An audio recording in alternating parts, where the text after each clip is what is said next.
I'm digging up bones, I'm digging up bones, exhuming things that sorry about that. I was just, guys, cue the intro,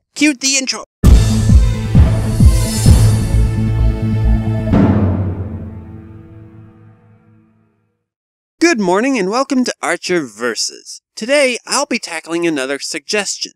Please, leave me more. I'm dying to see what you want me to review. Unlike the last one, Mr. Pickles, I am actually mildly familiar with this show. You know, I used to watch a ton of police drama shows. Criminal Minds, NCIS, Flashpoint, Law & Order, CSI, Flashpoint. I swear I'll get to that show at some point. But none of those really had a comedic element. Yes, NCIS, CSI, and Criminal Minds gave us a few laughs here and there, but none more so than the big hit Bones. Except for this particular episode.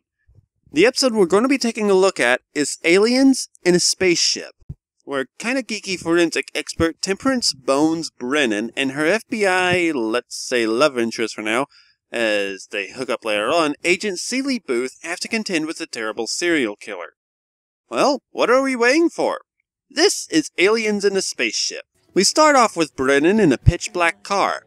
Analog radios, BlackBerry. Yeah, those don't date this episode any. But seriously, this plays up the claustrophobia quite well. It's almost as if she... I rest my case. But it seems as if she's not alone, as she finds a man unconscious in her back seat. This is Jack Hodgins, one of her co-workers and close friends.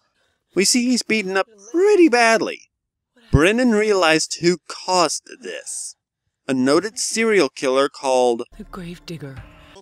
We get a flashback where Brennan and Booth investigate a spaceship, finding the skeletons of 2 children inside. Then we get one of the most 2000s techno intros ever made, almost as good as Batman Beyond. Booth and Brennan speak with a man and woman about the children. Come to find out, the spaceship they were in was actually a beer vat located in a landfill. They find out the Gravedigger's MO: kidnap, ransom, and burial. They then talk to the leading officer. They then talk to the co-authors of a book regarding the... They then talk to the authors of a book regarding the Gravedigger. Really not looking to help you write another book, capturing the Gravedigger. Agent Booth, I have seen what this guy does to families up close.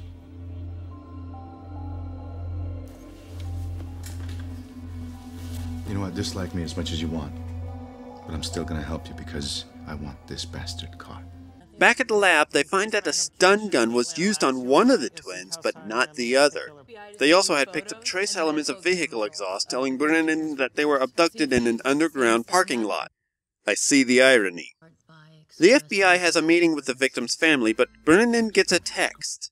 The victims didn't have 24 hours of oxygen, like the Gravedigger promised. Only 12. The Gravedigger made a mistake. Even if you had ignored the FBI and listened to Mr. Vega, you still wouldn't have been able to save your sons. You're backstopping for the Bureau. There were 2 of them in that van. They used up their oxygen twice as fast. The Gravedigger miscalculated. No, he doesn't do that. Then it was Yeah, you're not suspicious at all. Booth and Brennan on the ride back talk about God and how she compares him to the Gravedigger. What I'd appreciate if you didn't say things like that, because I really don't want to get struck by lightning. Me neither. After they give a slight profile, we get the holograms, one of the show's biggest draws. You see, to try to figure out how a victim, or in this case victims, died, they use a visual representation via holograms. They believe that the injury that one of the twins suffered to the left leg, was delivered with one swift yet heavy blow. The leg damage, the fractured pelvis. These injuries are classic human versus car. Ryan interrupts the kidnapping of his brother. And the Gravedigger runs him down. It was a mistake. The Gravedigger is not God, Bones, because God does not make mistakes. I don't know. Putting testicles on the outside didn't seem like such a good idea. Finally! Humor! I figured out the stun gun, then I am this week's king of the lab because I found something huge. You compete to be king of the lab? I'm gonna go catch Brennan, then bolt for the night. She just left.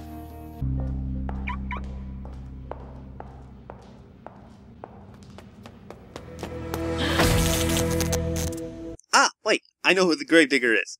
Play that clip again. I think I heard someone's voice in the background.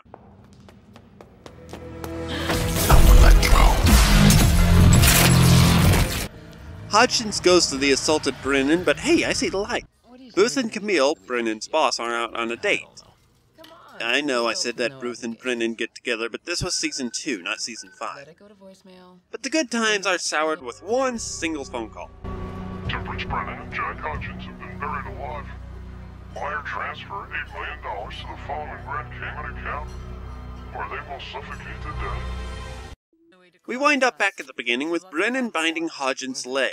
They figure out they have 10 hours left to be found. The team investigates the kidnapping with such speed that I honestly began to lose track with what's going on. But given that 2 of their own went missing, I'm not going to complain. Thankfully, Hodgins and Brennan have a good few supplies. Water, medkit, ibuprofen, the essentials. Deep Rhapsody. Careful. That's $3 grand a quarter ounce. What? Okay, I'm sorry. That 2-inch bottle of cologne is worth how much? Yeah, I'd make that face too if I spent $3,000 on perfume. Oh, it's gonna get painful. More painful than now? Yeah. Slip into shock and die, painful. Wow. There's nothing we can do about that. Actually, there is. Oh, I'm not gonna like this. Brennan, you're a real ray of light, aren't you? To make things more uplifting, we find out that one of the twins from before sacrificed himself so his brother can have air to breathe. I'm so happy, oh so happy. La, da, da, da, da, da, da, da. We go back to Brennan and Hodgins, who... It's best if you don't talk right now. I'm nuts about Angela. Over the moon. Stupid in love with her. That's why I bought her that crazy expensive perfume. Man gives you a bottle of perfume like that, it says I love you. There. I said it out loud. I feel like an ass. Brennan makes a cut on the leg to relieve pressure. It still sounds and looks extremely painful. Booth, I don't think it's a coincidence that he took Brennan when he did. Yeah, I was kind of thinking the same thing. Hodgins, now feeling better, goes to take a look at the dirt. He thinks he can figure out where they are by looking at it. Gotta give the show props for originality. I know where we are.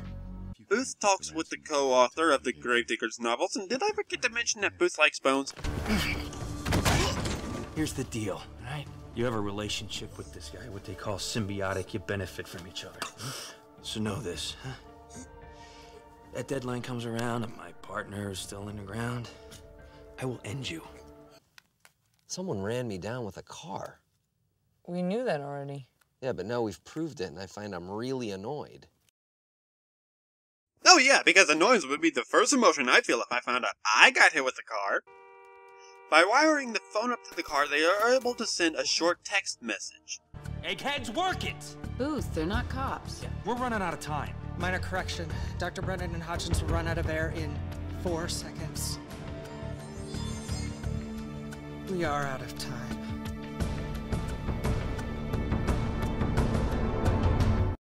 Damn it, show! Lighten up! I agreed to do the show because I knew it would be humorous, but of all the episodes I picked the most serious one? My freaking luck! Oh. Faith is an irrational belief in something that is logically impossible. We are out of air. We don't know if our message got out, much less if anyone understood it. And we are buried underground. What you have is faith, baby. Hodgins expands their airtime by using the water mixed with the acid that the batteries that they had. Brennan then gets an idea that even an insane person like myself wouldn't consider, using the explosives in the airbags to get out. Suddenly, one of the lab workers, Zach, figures out the message that Hodgins sent. I know where they are. And if we're buried more than 4 feet deep? Then the concussion will turn her brains into jelly. Well, then we can run for Congress, so... I choose not to make political statements. But that is pretty funny. The FBI converged on the dig site at that time, and began searching for her. Hey, now's a good time for the... Booth sprints for the explosion spot and unearths Brennan as the rest of the team pull her and Hodgins out. Hodgins is revealed to have PTSD to the point that he can't sleep out of fear of waking up in that car again. But Angela lets him sleep at her place so that when he wakes up, her face will be the first thing he sees. And Booth and Brennan finish that talk about religion they had earlier, and the episode ends. For the record, the kind of levity shown in this shows why I'm taking my time with the Flashpoint episode I promised so many times in the past. That one is much sadder and almost completely devoid of any lightheartedness, though this episode also really lacked it. Then again, I can honestly understand why. This is when the emotions were cranked up to 10.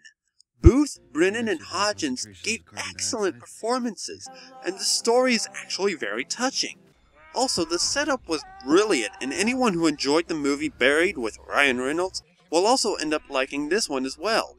And that's why my final score is an 8 out of 10. Next time on Archer Versus, I promise it'll be a lot lighter, as we take a look at one of Dike's most interesting shows. If you liked the episode, leave a like, a comment, and subscribe. I'll see you next time. Have a great day.